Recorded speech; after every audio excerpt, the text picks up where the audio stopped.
गुजरे जमाने के दो महानतम कलाकार, एक भारतीय सिनेमा के पहले सुपरस्टार और दूसरे संजीदा अभिनय के बादशाह। दोनों ही थिएटर बैकग्राउंड से ताल्लुक रखने वाले अभिनेता, लेकिन दोनों की शख्सियत में जमीन आसमान का फर्क, एक दूसरे से बिल्कुल जुदा। आज के इस वीडियो में हम बात करेंगे राजेश खन्ना और संजीव कुमार के बीच चली उस अघोषित प्रतिस्पर्धा के बारे में, जिसके बारे में आजकल के युवाओं को बहुत कम जानकारी है। संजीव कुमार और राजेश खन्ना दोनों ही ITA यानी कि इंडियन थिएटर एसोसिएशन के सदस्य थे। जहां संजीव कुमार गुजराती नाटकों में हिस्सा लिया करते थे, तो वहीं राजेश खन्ना हिंदी नाटकों में। संजीव कुमार अपनी वर्सटैलिटी की वजह से दर्शकों की पसंद बने हुए थे, तो वहीं राजेश खन्ना उन तमाम हिंदी कलाकारों की तरह थे जो हिंदी सिनेमा में स्ट्रगल कर रहे थे। संजीव कुमार और राजेश खन्ना दोनों का ही थिएटर करियर लगभग एक ही समय पर शुरू हुआ था। जहां राजेश खन्ना किसी एक नाटक में काम करने के लिए परेशान रहा करते थे, तो वहीं संजीव कुमार 5-5 नाटकों में एक साथ काम किया करते थे। जिस वक्त संजीव कुमार गुजराती नाटकों में बड़ा नाम हुआ करते थे और उन्हें कई सारे अवार्ड्स मिल रहे थे, उसी वक्त राजेश खन्ना किसी एक नाटक में दरबान का किरदार निभाया करते थे। राजेश खन्ना संजीव कुमार को अच्छी तरह जानते थे, लेकिन संजीव कुमार राजेश खन्ना को बामुश्किल पहचान पाते थे। जब राजेश खन्ना को पहली बार एक नाटक और दिया बुझ जाए के लिए अवार्ड मिला था, तो उन्होंने इस खुशी में एक पार्टी ऑर्गेनाइज की थी और उस पार्टी में संजीव कुमार को भी बुलाया था। लेकिन संजीव कुमार उस पार्टी में शामिल नहीं हुए थे।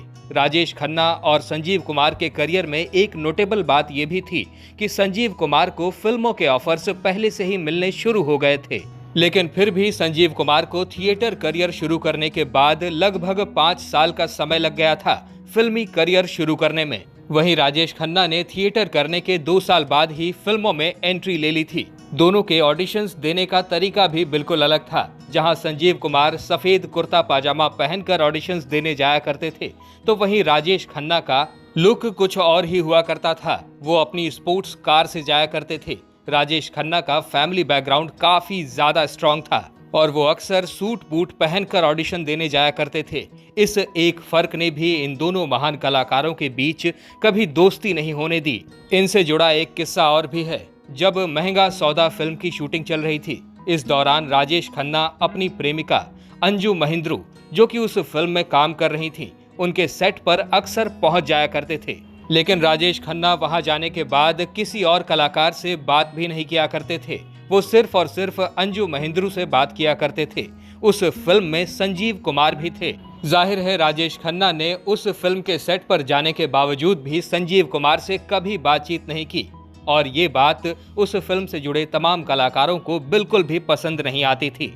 राजेश खन्ना का ये अंदाज किसी को भी पसंद नहीं आता था और सभी उन्हें घमंडी कहने लगे थे और इन सभी में संजीव कुमार का नाम भी शामिल था। संजीव कुमार और अंजू महिंद्रू के बीच भी अच्छी दोस्ती थी और वो दोनों भी अक्सर बातें किया करते थे। अंजू महिंद्रू और राजेश खन्ना के बीच अक्सर संजीव कुमार को लेकर झगड़े हो जाया करते थे। राजेश खन्ना को इस बात का शक होने लगा था कि अंजू महिंद्रू संजीव कुमार के साथ रोमांटिक रिलेशनशिप में हैं और इस बात को लेकर वो अक्सर अंजू महिंद्रू से लड़ लिया करते थे। अंजू महिंद्रू राजेश खन्ना को अक्सर समझाती रहा करती थीं कि संजीव कुमार से उनकी केवल दोस्ती है और कुछ भी नहीं, लेकिन राजेश खन्ना का ये शक कभी दूर नहीं हुआ और जब संजीव कुमार को इस बारे में पता चला, तो उन्होंने अंजू महिंद्रू को चेताया कि ऐसे शक्की आदमी के साथ रहना उनके जीवन के लिए अच्छा नहीं है, जो कि हुआ भी और आगे चलकर राजेश खन्ना और अंजू महिंद्रू के रिश्ते का दर्दनाक अंत हुआ। फिल्म इंडस्ट्री के लोग तो उस वक्त हैरान हो गए जब 1969 में जीपी सिप्पी की फिल्म बंधन में राजेश खन्ना और संजीव कुमार दोनों एक साथ नजर आए और तो और उस फिल्म में अंजू महिंद्रू भी थीं। एक दूसरे के एकदम अपोजिट होने के बावजूद भी राजेश खन्ना और संजीव कुमार ने एक दूसरे के साथ एकदम प्रोफेशनली काम किया और ये फिल्म बिना किसी परेशानी के पूरी हो गई। गुजरे समय के साथ साथ राजेश खन्ना एक पर एक हिट फिल्में देने के बाद भारत के पहले सुपरस्टार बन गए। वहीं संजीव कुमार भी एक पर एक फिल्मों में अभिनय करके अपनी अभिनय क्षमता के दम पर लोगों का दिल जीतने में कामयाब रहे। जहां एक तरफ राजेश खन्ना लगातार रोमांटिक फिल्में करने के बाद अपने आप को रोमांटिक एक्टर के तौर पर स्थापित करने में सफल रहे, तो वहीं संजीव कुमार ने अलग अलग फिल्मों में अलग अलग किरदार निभाकर खुद को एक वर्सटाइल एक्टर बनाया। राजेश खन्ना और संजीव कुमार के बीच अघोषित प्रतिस्पर्धा की एक कहानी हमें 1971 में आई फिल्म आनंद में भी देखने को मिलती है। आनंद फिल्म के डायरेक्टर ऋषिकेश मुखर्जी पहले ये फिल्म 1960 में बनाने वाले थे।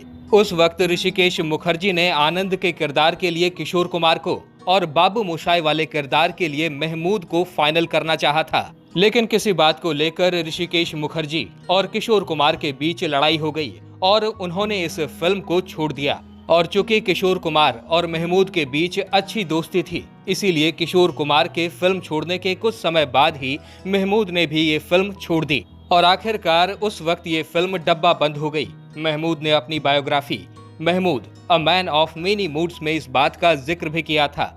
उन्होंने अपनी किताब में लिखा था कि उस वक्त मुझे इस बात की बिल्कुल भी जानकारी नहीं थी कि ऋषिकेश मुखर्जी और किशोर कुमार के बीच आखिर किस बात को लेकर झगड़ा हुआ है, और मैंने सिर्फ किशोर दा की मोहब्बत के चलते इस फिल्म को छोड़ने का फैसला किया था। अगर मुझे इस बात की जानकारी होती कि लड़ाई क्यों हुई है तो मैं किशोर दा को मनाने की कोशिश जरूर करता। खैर, जब सालों बाद ऋषिकेश मुखर्जी ने दोबारा इस फिल्म को शुरू करना चाहा तो उस वक्त राजेश खन्ना को इसकी खबर लगी और वो सीधा ऋषिकेश मुखर्जी के पास पहुंच गए आनंद का किरदार मांगने के लिए। क्योंकि उस वक्त तक राजेश खन्ना सुपरस्टार बन चुके थे, इसीलिए ऋषिकेश मुखर्जी और प्रोड्यूसर NC सिप्पी ने बिना देर किए राजेश खन्ना को उस फिल्म में आनंद के किरदार के लिए फाइनल भी कर लिया।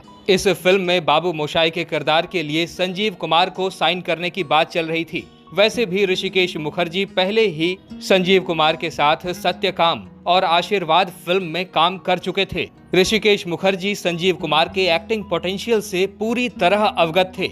वो जानते थे कि बाबू मोशाय के किरदार के लिए संजीव कुमार एकदम परफेक्ट हैं। लेकिन जब ये बात उन्होंने राजेश खन्ना से कही तो राजेश खन्ना तो टेंशन में आ गए। राजेश खन्ना ये बात अच्छी तरह जानते थे कि अगर इस फिल्म में बाबू मोशाय का किरदार संजीव कुमार ने निभाया तो वो उन पर भारी पड़ जाएंगे और अपनी एक्टिंग स्किल से सारा क्रेडिट अपने नाम कर लेंगे। जब राजेश खन्ना की इस टेंशन के बारे में ऋषिकेश मुखर्जी को पता चला तो उन्होंने राजेश खन्ना की टेंशन दूर करने के लिए उस समय न्यू कमर रहे अमिताभ बच्चन को इस फिल्म में बाबू मोशाय के किरदार में ले लिया। और ये पहली बार हुआ था जब संजीव कुमार के लिए प्लान किया गया कोई रोल अमिताभ बच्चन को मिला था। इसके बाद 1973 में आई फिल्म सौदागर में भी संजीव कुमार के लिए डिसाइड किया गया रोल अमिताभ बच्चन को दे दिया गया था। खैर, दोबारा राजेश खन्ना और संजीव कुमार पर आते हैं। आनंद फिल्म की शूटिंग के बाद एक इंटरव्यू में अंजू महेंद्रू ने इस बात को स्वीकार किया था कि राजेश खन्ना अक्सर संजीव कुमार के सामने खुद को इनसिक्योर फील किया करते थे। एक बार लेखक सागर सरहदी ने भी इस बात का जिक्र किया था और लगभग पूरी फिल्म इंडस्ट्री इस बात को जानती थी कि राजेश खन्ना और संजीव कुमार के बीच अक्सर इस तरह की चीजें होती रहती हैं। काका यानी राजेश खन्ना और हरि भाई यानी संजीव कुमार के बीच इतनी दिक्कतें होने के बावजूद भी एक डायरेक्टर ऐसे थे जिन्होंने इन दोनों से एक फिल्म में एक साथ काम करवा लिया था। वैसे तो राजेश खन्ना और संजीव कुमार ने एक साथ फिल्म बंधन में काम किया था, लेकिन इस फिल्म में एक साथ काम करने के बाद इन दोनों के बीच का रिलेशन और ज्यादा खराब हो गया था। इसीलिए किसी को नहीं लगता था कि इन दोनों कलाकारों को कभी दोबारा एक साथ देखा जा सकेगा। लेकिन जब डायरेक्टर जे ओम प्रकाश राजेश खन्ना के पास अपनी फिल्म आपकी कसम की स्क्रिप्ट लेकर गए और उन्हें कहानी सुनाने के बाद उनसे कहा कि इस फिल्म में वो सेकंड लीड के लिए संजीव कुमार को फाइनल करना चाहते हैं, तो ऐसे में राजेश खन्ना ने खुशी खुशी हामी भर दी।